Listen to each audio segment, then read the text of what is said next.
What's going on, everybody? I hope everybody's having a wonderful Friday. It is I, your old pal Brent, here with another episode of the Blown Save Podcast, episode 22, actually. Before we get started, I bring in my man here. I want to thank you guys all for joining us again. We have jumped on social media, so you can now follow us on Twitter at The Blown Save and on Instagram at The Blown Save.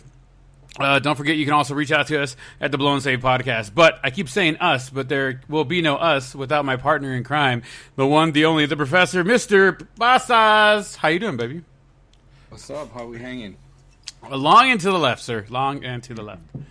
How you doing, sir? All good, man. Happy that baseball's back. Absolutely, sir. Your boys got a win yesterday. A very, I don't want to say easy win, but a very handedly win. Y'all made some. It's probably the right word because they took a little bit to get going, but they finally got going and handled business. It all started by one bad play too. Like the guy, he should have gone to the double play. Instead, he went for the rundown. Only got one out. The next batters started batting around. I was watching the thing this morning, and I was like, wow, they really screwed that one up. Oh, man. As always, guys, it is a 3-drink minimum. Artie, what are you drinking today? I'm drinking a little Pepsi with my Jack. So somebody finally went to the store. I did. No more Powerade and Swedish vodka with a side of grenadine and a drop of NyQuil. You drink what you got. And sometimes it's not, right? Yeah, sometimes it's not.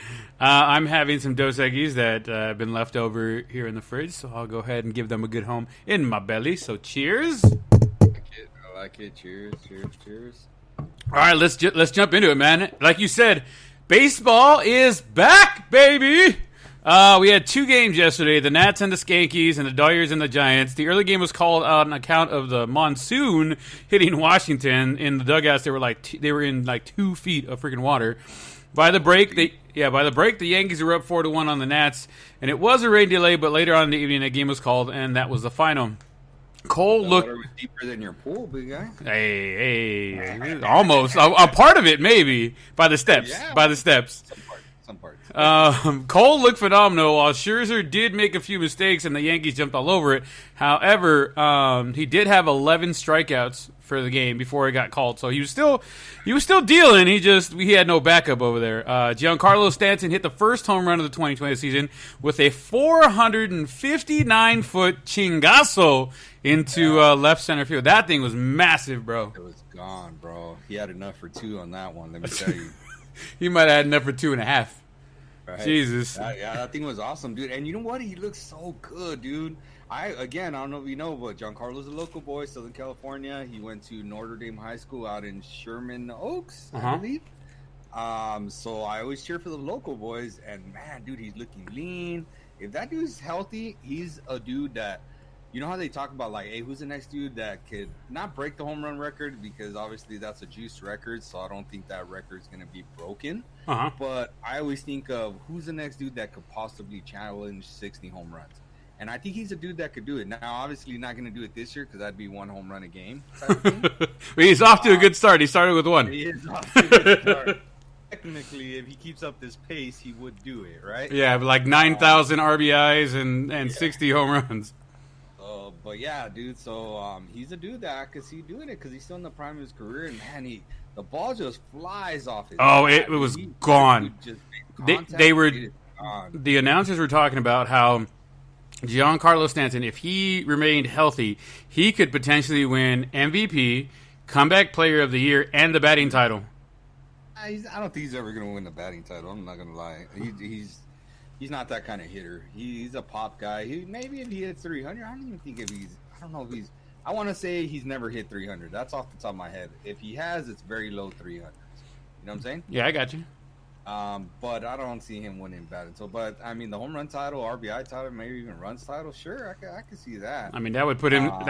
in line to win Comeback Player of the Year and really up there for MVP. I totally agree. sure. How did you feel about them calling the game, though, Artie? Should they have finished the game off on another date? Done like a doubleheader day? With the shortened season, every game, every inning matters. The Nationals still had 3 innings. The Nationals had 3 innings taken away from them. That's 9 chances to get back in the game. What do you think? Nah, man, they're shorthanded with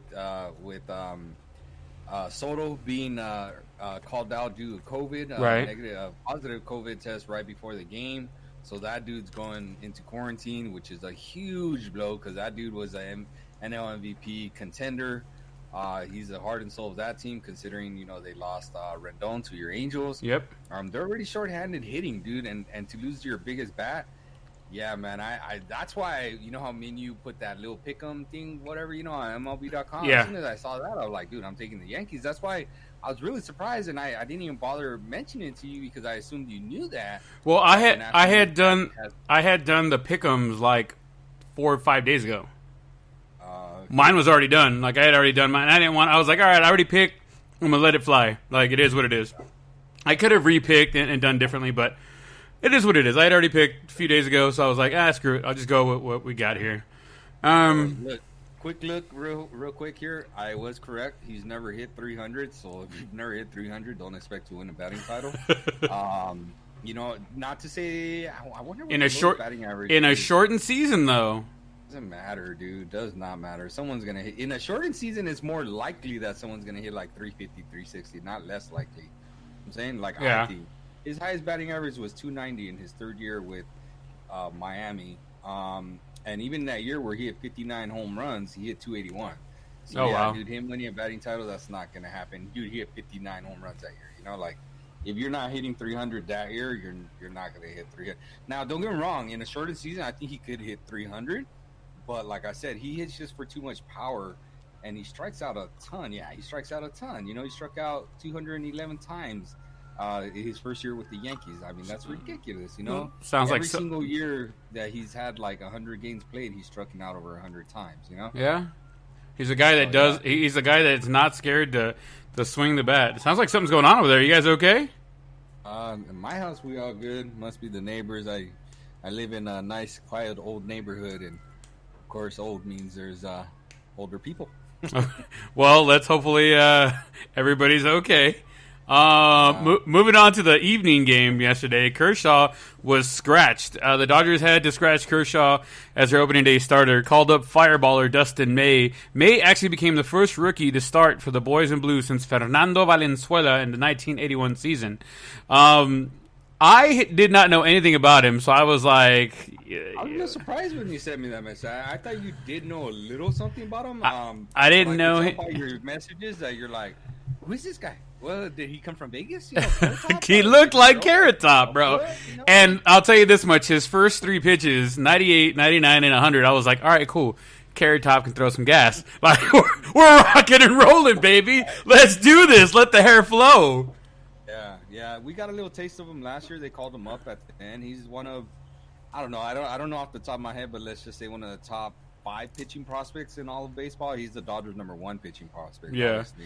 I thought they were gonna let him in there for at least another inning, but I guess barely getting called up, short notice. I guess it's smart.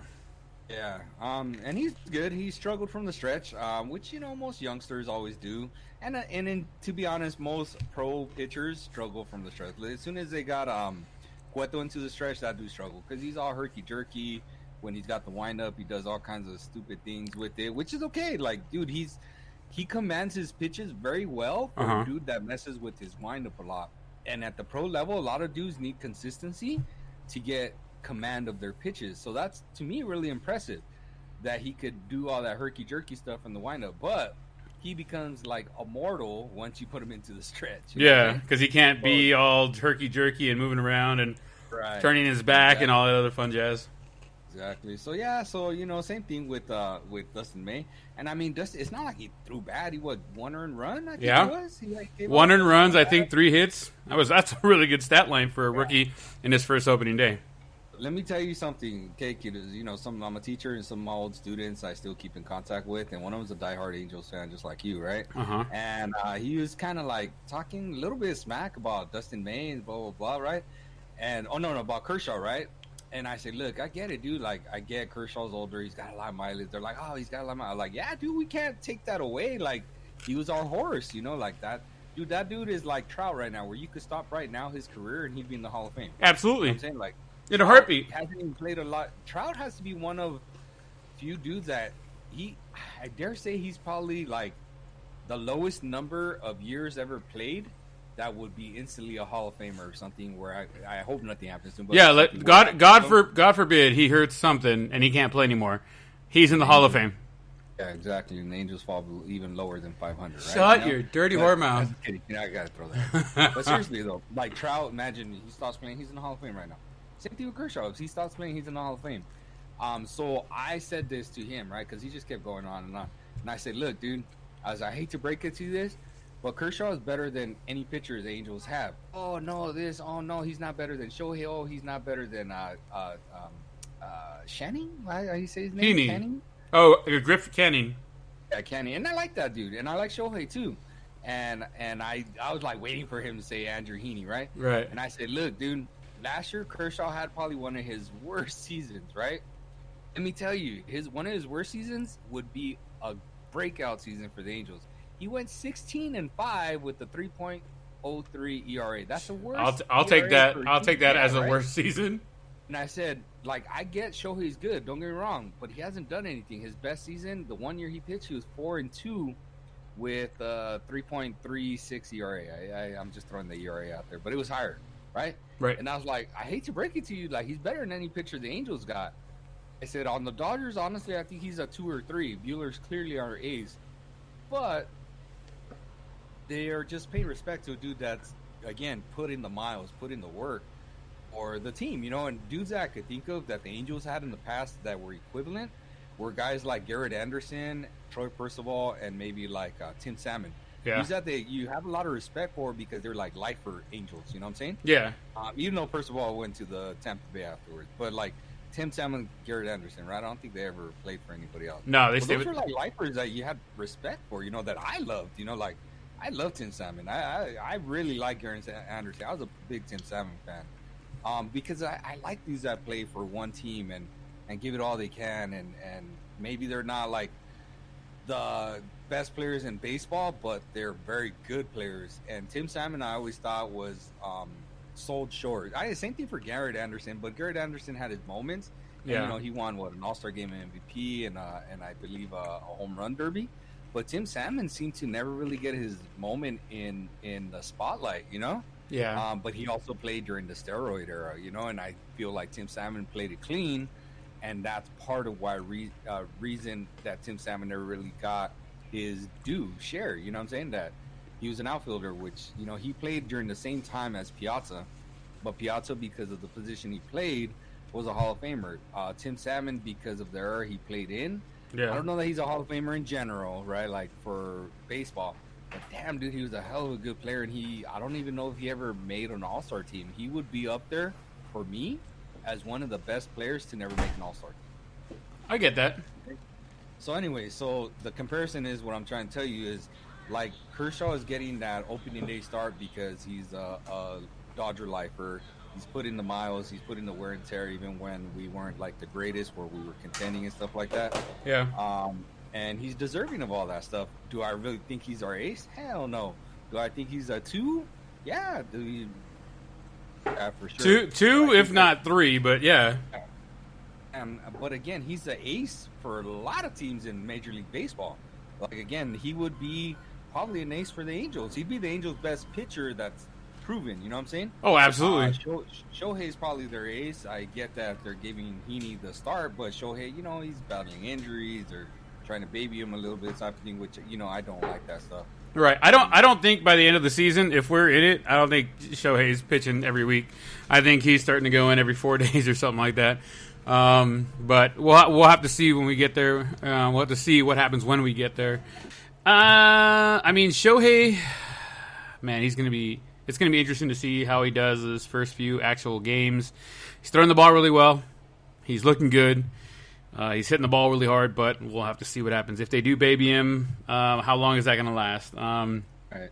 I saw Vasgersian was talking about it yesterday, and they were saying Man, they might be trying to baby him now, but give it 2 months and you're getting into the thick of the season.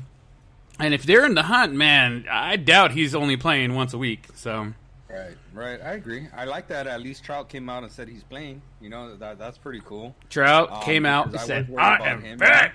Yeah, he was like, "I'm back. I'm playing." I'm back. I like it. I think he was. He's a gamer, dude. That dude, that's what I think everybody loves about him. You could tell that dude loves playing baseball. Oh, yeah. Dude how can I say that knows he's good and takes it for granted. He's not, I don't think he's that dude that takes being good for granted.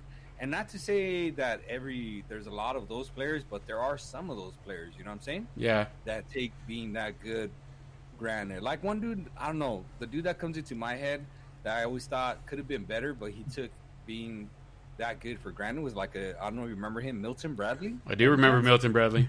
And remember how he tore his ACL, running at an umpire or charging an umpire on a bad call type of thing that he was arguing? Yeah. And it was one of those dude, and this is the problem with you. He was a Dodger for a little bit, and they got rid of him, And he tore his ACL, I believe, the next year with the Padres because he was arguing with the umpire. And honestly, his career was never quite ever the same.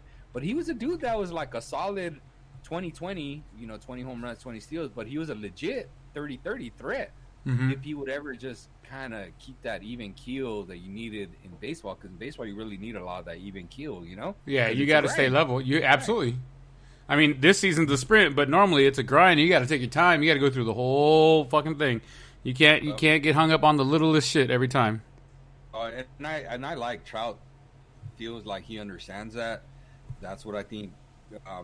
Again, even people that aren't Angel fans, that he gravitates to those baseball fans. I don't want to say the average fan, but definitely the baseball fans. Yeah. Because I could tell you, one of my good friends, Eric, son was a big Angels fan, and this is right before the Dodgers made the World Series, right? Right.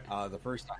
And then all of a sudden, the Dodgers, but he's a little kid, so I understand, they're the Brents of the world, where all of a sudden they make it to the World Series, and they're big fans, and, they win a Super Bowl, and they're big fans, blah, blah, blah. So his son was a diehard Angels fan. And I remember telling him, I said, "What happened? I thought you were a big Angels fan." He was like, "Well, I'm a Mike Trout fan." I'm like, yeah. All of a sudden. Angels to the Dodgers. But again, he's a little kid, so I understand, and that's usually how it happens. The team starts winning, and they're in the limelight, and they're in the news, so you naturally gravitate to them. Yeah, I'm with you there. So he became a Dodgers fan, and it's there's always those bandwagon fans, Yeah. But still, they got to start somewhere, right? They do. I can't ever tell you that I liked anybody other than Dodgers because that's all I ever knew. To be honest, I can't even remember. It was you only knew about the Dodgers. I knew a little bit about the Angels, not much. Once I got a little older, but I can't tell you. I knew a whole lot of other teams. Yeah. It's foggy. All right, let's keep this ball rolling. Real quick before we get back into the Dodgers here, real quick, because the Dodgers are playing the Giants last night. They play them again tonight. On the other side of the bump, the Giants. The biggest news the Giants had this offseason was having the first female coach in MLB history. Yeah. Alyssa Nakken, I hope I say her name correct, or Nakken, I hope I said her name properly, is the first female coach to coach on the field during a major league game. So welcome to the bigs, Alyssa. Congratulations, guys. Whoa. There you go. Is there? Is it official? Because she coached it in a preseason game. She didn't coach it in a regular season game. I don't know. I thought she was on the field last night. When this happened, it was a couple days ago. Right? No, they were talking about it, but they were saying that she was the first. She was the first female to coach on the field during a major league game. So they're talking. This was yesterday, so they were talking about. Did you see it yesterday? Because I didn't. I wasn't paying attention to the coaches. I get saw that work. Preseason. Yeah, well, they were showing a bunch of her in preseason, but we'll have to see tonight what happens in the next. I don't know. So Dodgers should start soon. I read into the story a little bit. Again, I didn't dive too into it. And again, I'm just playing devil's advocate type of thing. Right. She came in to relieve the first base coach from his duties during a preseason game 2 days ago. Okay. But again, because I was so wrapped up into the game yesterday, I didn't really bother to look over to see if she was coaching yesterday. And I did not see them acknowledging her throughout the game yesterday. But again, I could be wrong. I'm just saying this is me watching because I really stopped watching after the Dodgers kind of pulled away in that, 6th or 7th inning? 6th inning. Yeah, something like that, because my parents were leaving. The game got out of hand. Dodgers pulled away type of thing. So I stopped paying attention. Yeah. But I don't think she coached her first real full season game yet, actual official game yet. But she did get on the field, which is real cool. Breaking that glass ceiling right that everybody's talking about. Absolutely. It's one step closer. It happened in football. Yeah, it happened in football, last year? Last year, yeah. Happened in basketball, same thing. Last year? No, this year, technically, right? Because, and... Oh, yeah, it's still this season, so...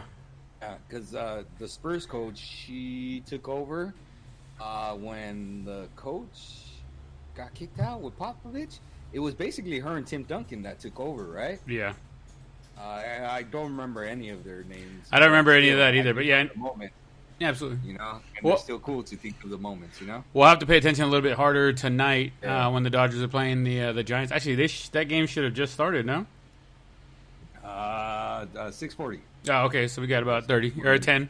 Sure. I'd like to see them make it official. You know what I'm saying?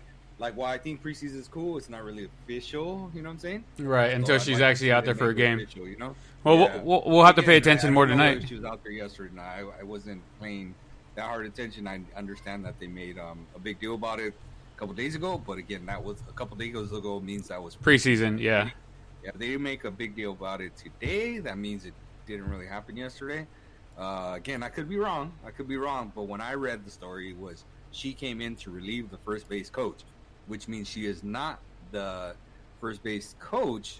So that means she might not have gotten in there yesterday. That doesn't mean she's not on the bench helping out and doing her roles, whatever she is, because that's still a big deal. Still, you know what I'm saying? I'd like to see it. The main thing is what I'm trying to say is I'd like to see it made official. Yeah. Oh, yeah, absolutely. I think we'll look a little harder today and see what happens and what they say. How cool would that be if you were the coach that say, hey, you know what? Let's make this official today. You take my spot. I'll come over here for today. Maybe that'd be awesome. Rotate once, you get her in once a week or something, whatever. But dude, I would in a heartbeat want to be the dude that makes that dream or opens the door for the rest of the females to be able to do that. You know what I'm saying? Here, here. Here, here. I'll give you that one. All right. Yeah, that'd be awesome. Moving on to the Mookie Betts news for the Dodgers. In other Dodger news, Mookie Betts and the Dodgers have agreed to a 12-year, $380 million contract. And what's funny about that, real quick, $114 million of that contract will be deferred money, which means Mookie will be on the Bobby Bonilla contract, getting paid until 2044 when Mookie turns 52.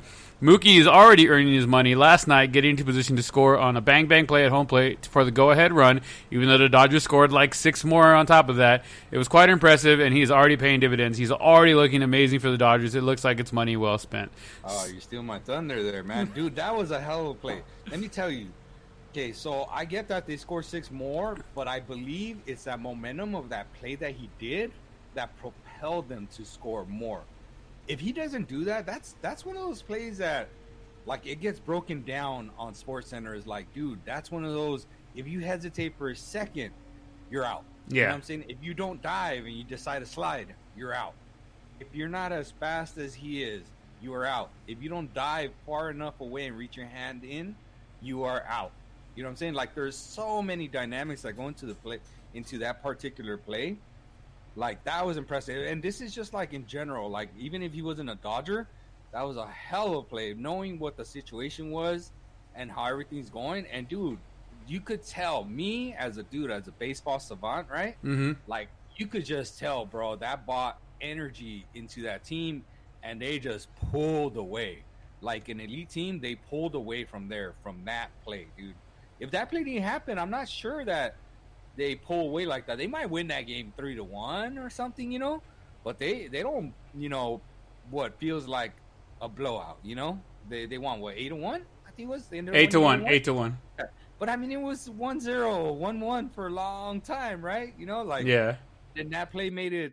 I believe it made it 2-1 or 3-1, and then all of a sudden, before you knew it, you freaking like 10 minutes later, it was 8-1.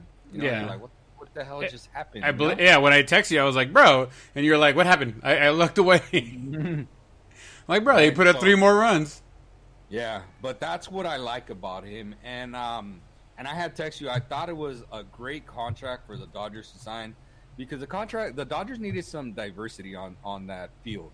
You know, Kemp had a decent contract, but he didn't have a really long-term contract. Well, it made sense because Kemp had when they signed him to like that big contract, like the big money contract, but not a lot of years. He hurt his shoulder and he was just never quite the same. You know, he couldn't drive the ball the opposite field.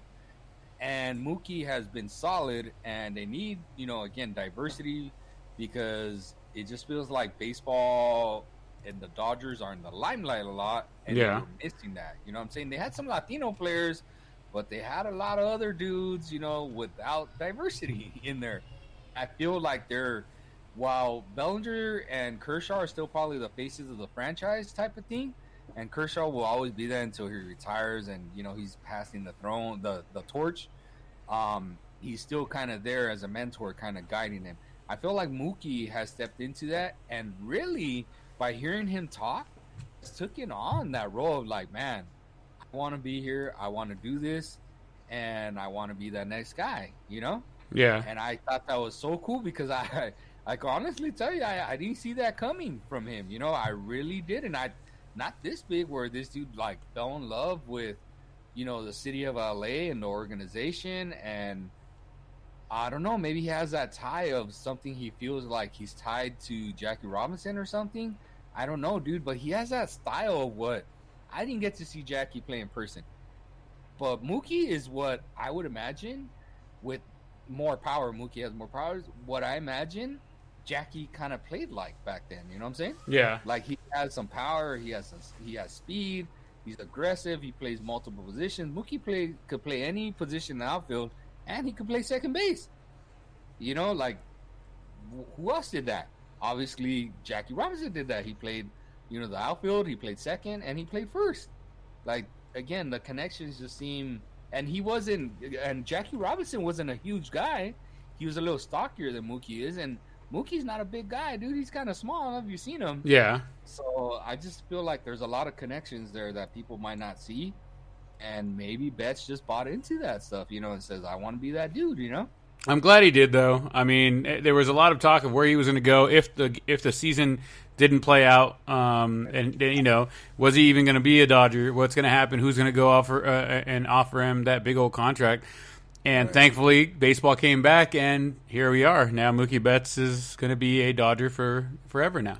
And what's crazy is he brings fans in the stadium. You know what I'm saying? Like, it feels like that's usually what wins you over. Like, the fans accept you and stuff like that. And this dude hasn't really experienced that fanfare. You know what I'm saying? Yeah. And here's why. Here's why I say this, Brent.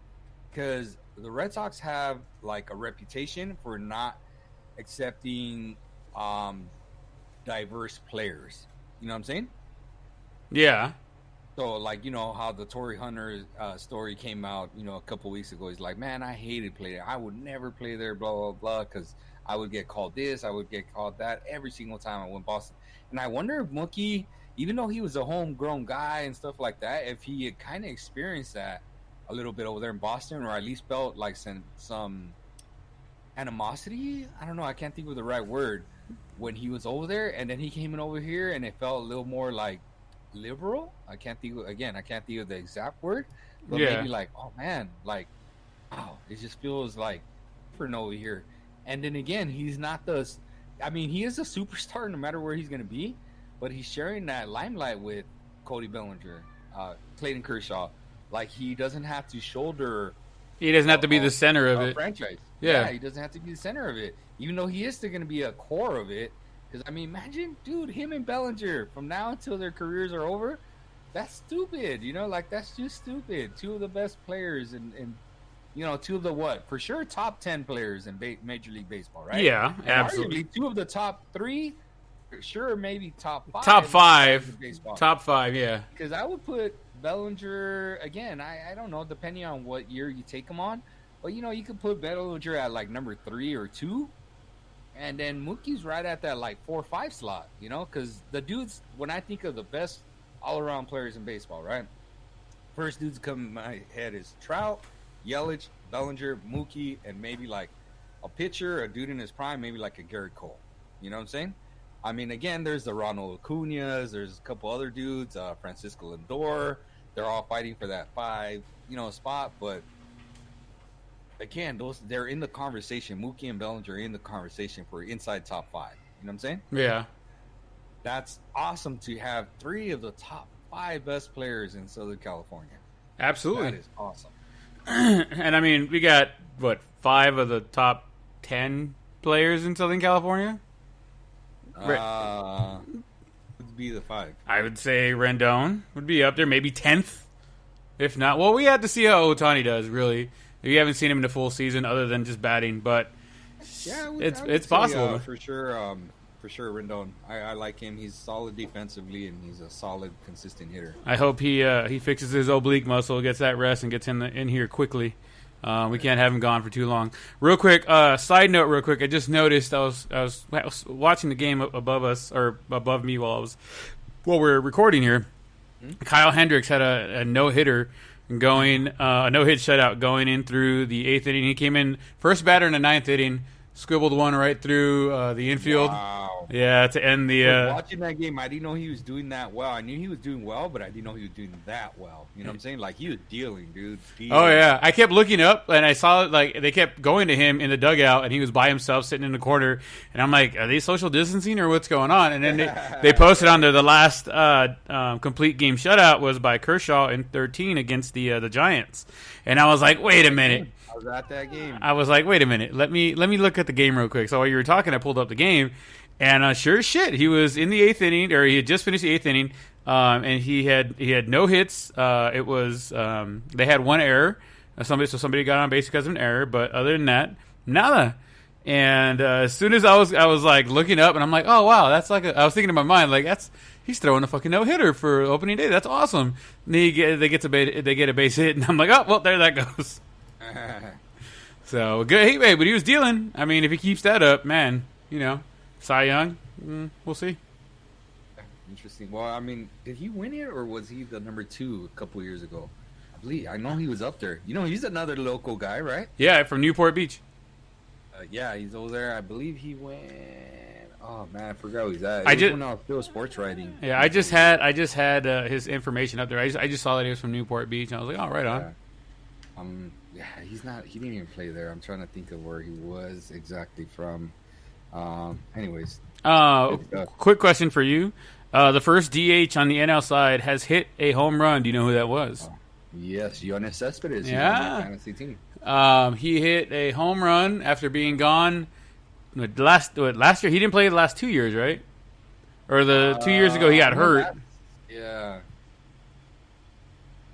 So, yeah, it's great. I mean, the first National League designated hitter, and they were talking about keeping him as the designated hitter more than actually having him on the field because they want that bat for the Mets lineup healthy and ready to rock and roll. And, well, he's paying dividends so far. So we'll have to go and see what happens there. Valley, Mission Viejo, that's where he played. I remember, 2008, back when I was still sports writing. I remember he was like the big guy that particular year when I was there. Him and I believe Garrett Cole came out that same year as well too. I couldn't tell you off the top of my head, but I'll go with your insights. You're usually right. You're usually right. The expanded playoffs are happening this season. The MLB and MLBPA have agreed for extended playoffs, and I think, who knows, man? A lot of people are saying maybe it stays like this forever or going forward. Other people say, no, we'll go back to a regular next season. But as far as this season, this is how it's going to run down. The top 2 teams in every division make it along with the 2 best other teams in their respective leagues. So first and second place in each division, or in each division, gets in, and then the next 2 teams with the best record, regardless of where they are, they get into the playoffs as well. And then they play 1-8, 2-7, et cetera, et cetera. The first set of games are the best of 3, and all 3 of those first 3 games will be played at the highest seeded home field. So if you're one of the higher seed, the first 1 through 4, you're playing the first 3 games at your home field, and then the divisional and championship games will stay the same and go on, and just like they normally do. I am fucking excited. This is going to be interesting. It gives us the Angels a little bit more shot at making the playoffs. I know Artie's probably thinking, I really don't have to worry about that. I do think it does. I don't like it for that reason, but it's a short season. It gives us more games, so it's worth it. I don't think it'll stay because we already have the wild card and stuff like that. And it's one of those man, you're just giving a lot of teams too. It feels like a little bit of a AYSO thing. Like, hey, let's give them a participation certificate and a shot at winning the whole thing, even though they didn't quite win their division or finish in, one of those top 2 spots. But they came in 3rd and they did really good. So let's give them a chance. I don't know. I'm not really for it. I'm for it this year, but I'm not for it going on. Does that make sense? I'm with you there. I think a modification between this and what normally happens would be a good medium, but there is a lot of teams going into the playoffs this season. It's going to be 16 teams. That's no manches way. That's a lot. Too many. That's half of one league. It really is. So it's we'll have to wait and see how you're watering it down. You're losing its. What if that fucking last damn team to get in goes and wins the World Series? Is it a Cinderella story, or is it really one of man, they really deserve being there and just got lucky on the runs? Well, that's one of the things they were talking about, is that you never know who can go on a run right at the right time, and the last guy goes, number 8 goes all the way. They really earn it though, again, the AYSO feel to it, I hate that. My boys will never play AYSO. I'll tell you that right now. Absolutely not. Because that's just not what I want. You want to get in the playoffs, finish one of the top 2. I don't want to hear about getting in as a number 3 out of team because you're playing a really tough division and blah blah blah blah blah. I'm with you. Play everybody in your division. Or win the games you're supposed to win, and you'll be fine. If not, then get better. I'm in with the Coach Casa's way of thinking there. I want my boys to to go play to win. Don't play to participate. Play to win. Right. Yeah. If you get in as a number 2 and however it works out, cool. You deserve that, man, because shit happens with the number 1. Yeah. But, man, to get in at a number 3 slot, come on, I don't know, man. I'm not with that. I'll pass. But right. Again, for this year, cool. Over it. With everything that's happening, let's do it. Cool. Not a problem. And really, with everything happening, that kind of brings us right into what's going on with the Atlanta Braves. Hours before the opening day game against the New York Mets, really giving us how everything's rolling down right now. They lost both of their catchers. They're starting. Yeah, they lost both of their catchers, and basically it's an example of how playing baseball during this pandemic can turn so chaotic so quickly. Both of their catchers both popped positive for COVID, and they were gone till they get 2 negative tests in about a week or so. So they had to call up in that free agent pool or whatever. They had to go get some. I didn't get a chance to see who they picked up, but they did get somebody because obviously somebody was catching. Right. But hopefully everybody. I mean, this is a cautionary tale. Let's make sure we stay safe. Everybody at home. All these guys playing football, which we're going to get into in a bit. Also decided they're going to keep playing. So I mean, let's make sure everybody stays healthy. Let's not be dumb. Right. Anything else on baseball right now, man? I mean, I really liked, and I mentioned it to you about your Angels. I thought that was really cool that the Angels had 3 dudes make it into, I don't know, some kind of voting or poll, whatever. Yeah, they had the preseason MVP candidates for the American League. 3 of them are Trout, Rendon, and Ohtani-san. So I mean, I think it's pretty cool, dude. A third of them are or just under a third, 33.2. Are Angels, which is pretty awesome. I don't remember. I think that's cool. I mean, I don't remember the last time that was a thing. So I'll be happy that it's a thing right now. Yeah. I just think that's cool. Something, to tip your cap. Again, I do cheer secretly for your Angels. Obviously, I won't play the Dodgers, but other than that, I do. So you're gonna be rooting for him tonight? Yeah. I'd be watching. Yeah. What a fucker. I gotta give you one. I gotta give you one for Anthony. It's been a minute. So go fuck yourself, Artie. All right, moving on to some other stuff. Boxing world. Iron Mike Tyson is coming out of what we can only call retirement to fight an 8-round exhibition match against Roy Jones Jr. on September 12th. We talked about this a few shows ago. Tyson looked like an animal when he was showing his workout videos. Like, oh my God, dude, this guy, if he's half of whatever was being shown on those videos, it's going to be an interesting fight, man. I know it's just going to be a spectacle, but I'm still going to watch this. I'm going to watch it so attentively, and I'm going to be so excited to watch Mike Tyson fight one more time. Do you think if this goes well, other retired boxers come back and fight exhibition stuff, or does just like a one-off thing, and Mike Tyson's got to get that monster that's inside of him out? Like, who else is really gonna come out? Like, a lot of these dudes retire for a reason. Yeah. But I think you're missing the big point. Dude, his opponent is no Schmo Joe off the street. Oh no, Roy Jones Jr. Yeah. So these are two Hall of Fame boxers. Oh, absolutely. I'm not taking away anything from Roy Jones, man. I'm not. I'm like this dude. If this dude, okay, hold on. If Roy Jones Jr., dude, like wow. If Roy Jones Jr. was coming out doing an exhibition match, we'd be doing the same thing. It just so happens I believe Mike Tyson's name's a little bigger than Roy Jones. But not by much. But still just a little bit. Hey, look, Roy, if you're listening and you somehow catch this out here, look, man, respect to you and him for getting in there again. Like, y'all are some animals in that ring. I feel like he's just a secondary side note. Like, if you were to tell me, who's the dude that, remember that when Tyson came out of jail and he just slapped around that Irish dude, remember? And then they, like, made a parody movie about it. Like, hey, I think I have a chance. And then he went in there and got his ass kicked. Right? Fucking Tommy something or other. Tell me the guy. That's Rocky, bro.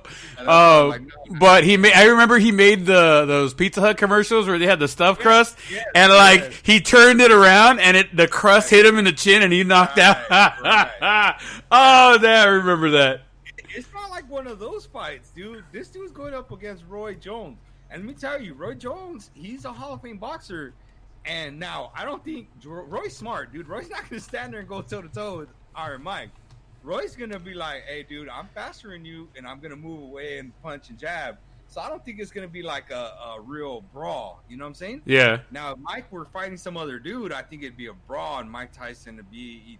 I can only picture Mike Tyson like being a tiger and going in there to hunt and eat. You know what I'm saying? But with Roy, I don't see that. I see this being more of like a sparring match type of thing, you know what I'm saying? Because Roy would be like, hey, bro, I ain't letting you that close to me. Remember, Roy Jones Jr. wasn't a heavyweight, dude. He was a middleweight champion, right? I don't believe he's a heavyweight champion.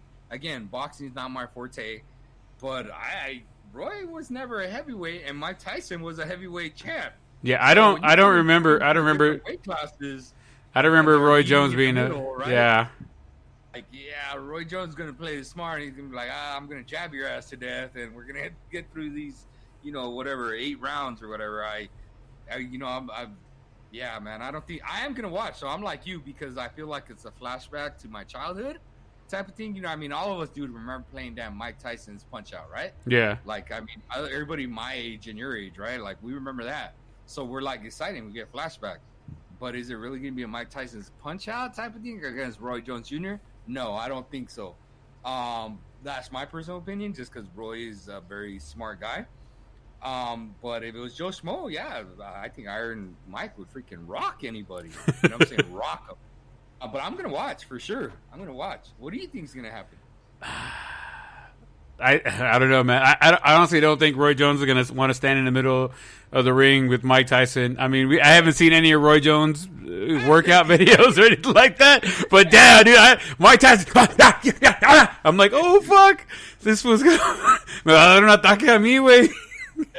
You know what I mean? Like, damn, this dude looks freaking crazy. Like, he looks like the animal that we knew as Mike Tyson. I mean, hopefully he doesn't bite anything off, but Jesus, bro, like it's going to be a crazy fight. I mean, I can't wait to see. So, I don't know about you, but the Dodgers are already winning 1-0. Atta girl. Well, my guys don't start for another 20 minutes. Okay, so they'll score another 40. Yeah. Yeah. First inning, solo home run, Max Muncy. I'll take it. Yeah. All day. Hey, every time Mike Trout plays the Mariners on opening day, he always hits a home run off King Felix. King Felix isn't there now. I know. But he'll still hit another one. But we'll see. I was trying to figure out who it was that he fought. In Seattle. No, they're playing the A's. So that's interesting that you would bring up King Felix, him hitting home run off King Felix when they are not playing. I'm just saying, in the past, bro. History, brother. History. Oh, what you're saying is he's played Seattle opening day every single time? Is that why you brought it up in the past? They've played, mostly Seattle every single time. I still don't find a correlation here. Whatever, bro. Whatever. I'm just trying to say. Moving on to the NFL, if we're done with Mr. Biting Tyson. The NFL, the deal is done. There will be football. Next year's salary cap will be no lower than $175 million if revenues are better than expected, or it could be higher. If worse, then it could be accounted for in the future years through 2024. But the minimum cap to assure a reasonable floor in 2021 was important to the players. So the biggest thing here is the cap went up. And there will be football this year. That's the two biggest things from that you can take home, take it to the bank, whatever you want to say. Baseball made football happen is what I'm going to say. Okay, so I'm a little confused by this. I just don't know the details. And again, football is like a third for me, because I'm obviously diehard baseball. Right. Then probably basketball and then NFL, even though I follow NFL a lot too. But some of these numbers things don't make sense. So that's cool that they got the cap, but it seems to me when I've been seeing online, this isn't the big issue. The basic issue is they still haven't decided how many preseason games are going to be. If the players don't want any preseason games, the last thing I saw was that there's going to be one preseason game and that's it. Is one what the owners want, but that's not what the players want. So just because that's what you saw and the players. Who's ultimately going to play them? The players, right? Right. So if the players don't want that, you see that happening? I think the ownership folds and lets them just get down to the season. I don't think there is a big hubba-lubba-lub about it because the salary cap did go up. And owners are going to be able to spend more money on players and to get a Super Bowl and whatnot. So I think that it's not going to be ride or die like the like MLB was like, we need this and this or nothing. Right. I don't think it's going to be a ride or die thing. I think either way they figure out a way to either say no game or just one game, guys. Come on, let's play one game, and then and that's it. But I think that's going to be the end of that situation. I don't think it's going to be a holdout like MLB was. So I think we're going to be okay there. Okay, so here's the second thing. Got A lot of the big ones I see with the NFL, and I didn't get a chance to write this in our notes, but it's just observations I've seen online, is the right word for the accommodations or the sanctions for how COVID is going to be handled has not been drawn out in the NFL like it has for the NBA and Major League Baseball. And the players are not happy about that. Right. There's no guideline for how everything's going on. And, dude, they were supposed to report, last week? No, there's only 2 teams that were supposed to report last week. The rest of the teams report this coming up week. The 2 teams that were reporting last week were the 2 Hall of Fame game teams. I forget who was playing in those teams, but it was those 2 teams were the only ones that it was. I I forget who it was. But anyways, they were the first ones. They reported last week, and everybody else reports next week. So there is some time to figure it out, but I do know that there is some discourse about it. I know one of the things that we're going to talk about here in a few with the whole COVID thing and football, Oakley has designed a face shield for the helmets now that the league wants the players to wear, but that's not mandatory. I think to help with the COVID thing, I think it may need to be mandatory. Everybody needs to wear them. It's just going to be very interesting to watch that if you haven't seen what they look like. Okay, so I was reading an article by Bill Plaschke, one of my former mentors when I was a sports writer, right? LA Times, very famous guy that comes on ESPN Around the Horn a lot. Right. And he was talking about the NFL just needs a punt and understand that this season is probably not going to happen. I found that really interesting, right? I don't know. I'm 50-50 on the season. They have not given these guys guidelines. They have not decided, one preseason game or no. I've told you all along that besides basketball, who's doing a bubble, they have the most contact within the sport, and they are traveling from place to place. So I think they have the biggest risk out of any sport. Maybe soccer would be the only other one, I guess. But in terms of like one of the big three, right? Do you have the biggest risk? Do you think that doing a schedule kind of like how redoing the schedule, kind of like how baseball has done it, do you think doing that to keep it within your division for the entire season, forget out of division games, do you think that changing the way the season goes this year to keep the travel down? Do you think that helps? I think something that we don't see is gonna have to happen. I don't think there's been that big of a deal yet, and I don't understand why people aren't talking about it more. You know what I'm saying? Mm-hmm. And I think that the closer we get, or the second something happens, because of how much contact they have, that if they're not prepared, which it doesn't look like the NFL is, right? Right. It's going to come crashing down real quick. So, like, to me, they're the most interesting one. Like, they had, I believe they were in the driver's seat because they got to see how and I've said this before, they got to see how baseball was handling things. They got to see how basketball was handling things. Both worlds and make it their own.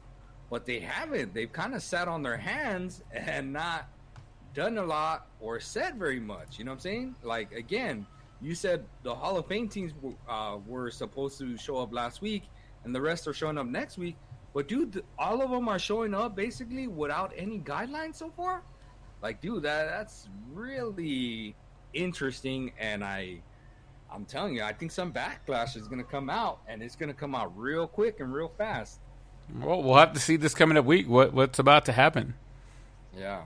So I know. I don't know if you get a chance to click that link, but we were talking. I mentioned Oakley has designed a new face shield filter for the new helmets.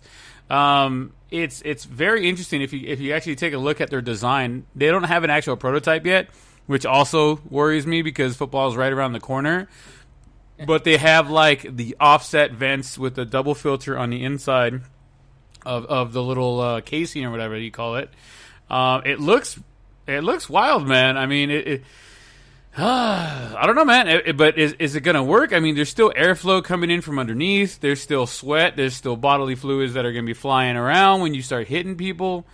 Is that going to be the only thing they have to protect themselves? Are they still going to wear maybe a baklava underneath or some sort of guard? I think there'd be some guidelines of like, hey, you got to wear long sleeves.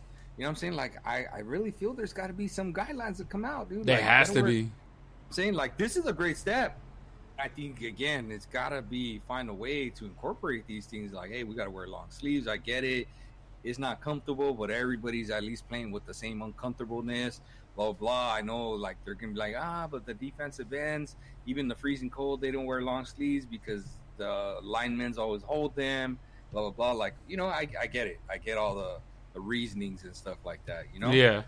But there's got to be some guidelines that are coming out, and I like this, you know? Hey, I just got alert, another no-no watch. Herman Marquez has no hit the Rangers through 6 innings. Here we go. In the first game ever at Global Life Field. Again, 6 innings. I wish I would have seen the one of Kyle Hendricks, because I was watching most of that one until we started podcasting here. Mm-hmm. That I had known that. I mean, it makes sense because he was dealing. Like I said, he was dealing. Another dude that was dealing, I don't know if you saw, but I always want to say Justin Bieber, but that's the wrong. Verlander. No. It's Shane Bieber. Shane Bieber. 23 batters.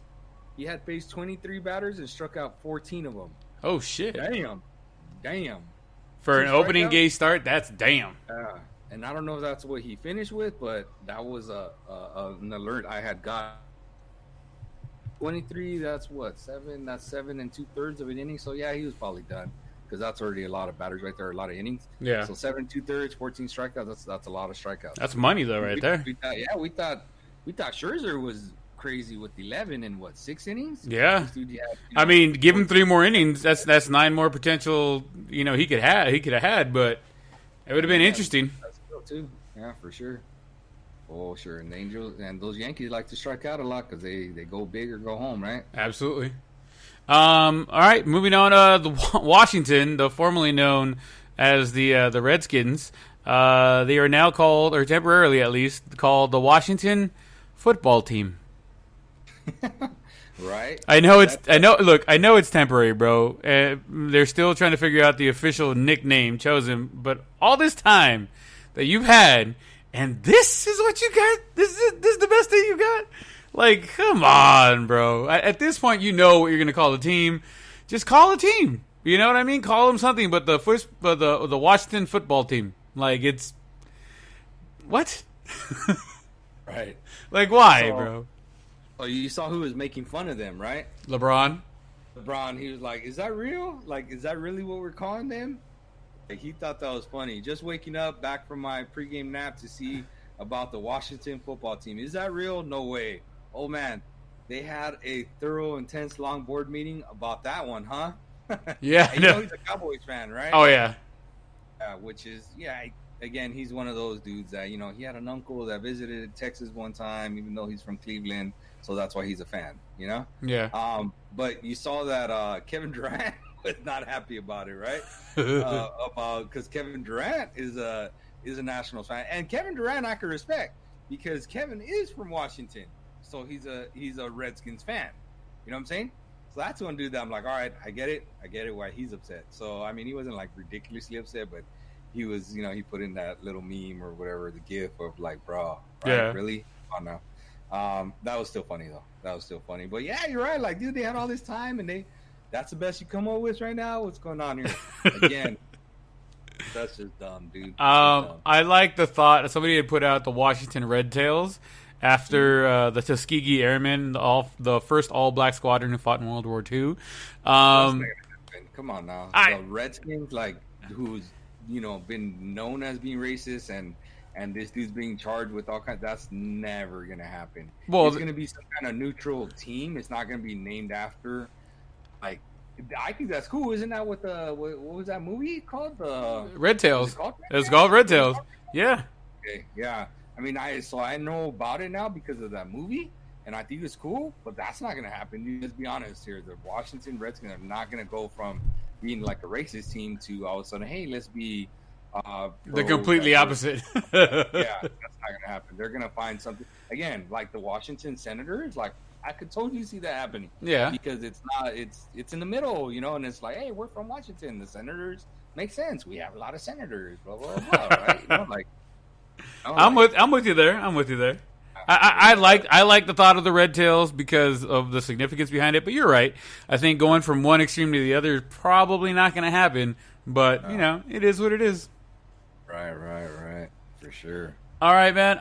Real quick, touching on the NBA and the NHL. NBA, the scrimmage games in the bubble have begun.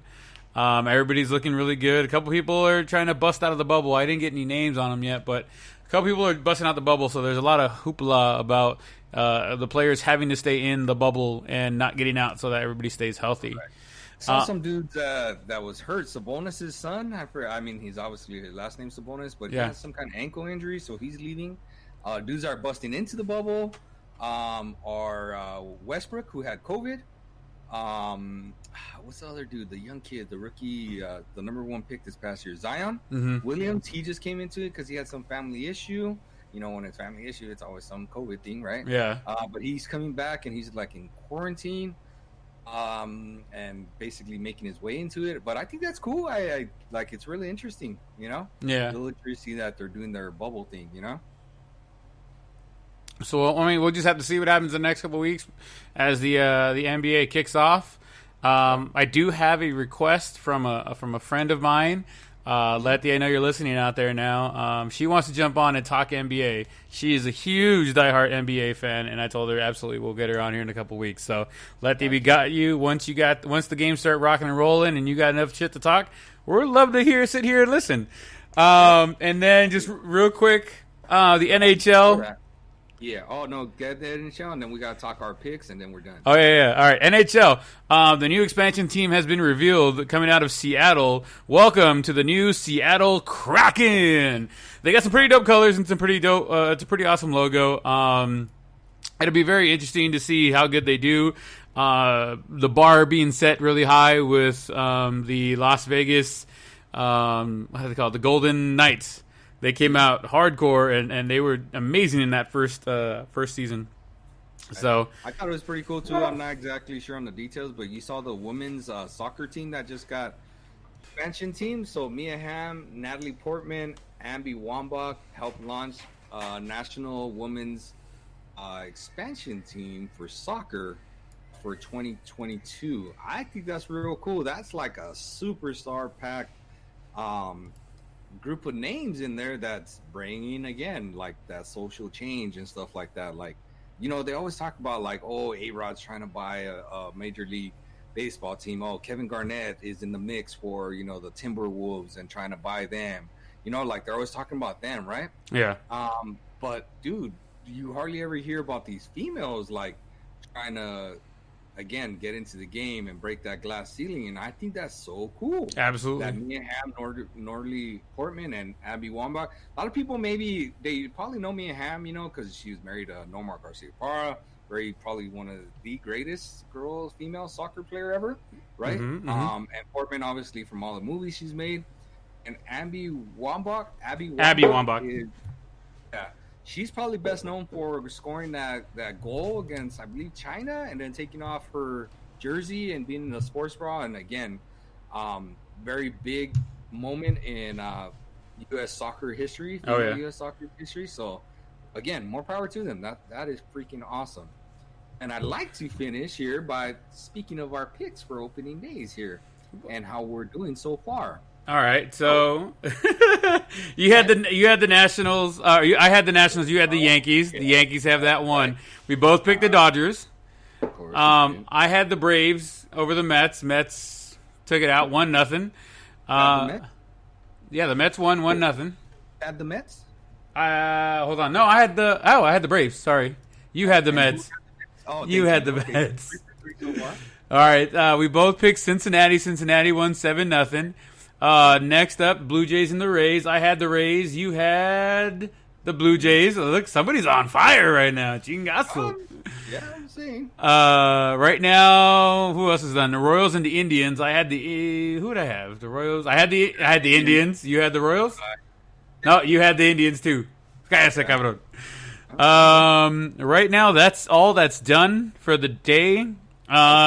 Red Sox and Orioles. The Red Sox are up 13-2 on the 7th, so that one's pretty much the Red Sox. I think we both picked the Red Sox there. My first loss, so it's probably Philly's probably going to lose. They're down 5-2. Yeah.